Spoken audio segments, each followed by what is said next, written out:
Necə istəyirsən məşqdən sonra, Elmi? Yaxşı müəllim. Öz yaşıtlarına burada nə demək istəyirsən? Gəlin məşq eləyin ki, avaralanmayın.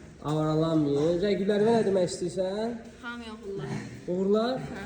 Özümə bir dənə rəqib çağır buradan. Hansı çəkidə? Hansı çəkidə istəyirsən? Orada müəllim 38-40 arası. 38 yaşım var. Yox müəllim çox. Hə, çəki. Sən nə demək istəyirsən rəqiblərimə qarşı? Məsələn 5-6 ay danışalım. 5-6 aya söhbət edin. Sən nəsə demək istəyirsən? Mən hələ təzə gəlmişəm. Sən təzəsən. Əli Hüseyn, sən nə deyirsən? Sənin ürəyin doludur həmişə. Kimə müəllim? Öz rəqiblərinə. Ağıllı ol. Ya öz çəkində bir dənə rəqib çağır görüm. Gəl. Hə, öz çəkində bir de öz sən.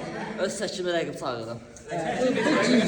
Nəsə demək istəyirsən? Müəllim, mən demək istəyirəm, lazerə gəlin. Qulaq.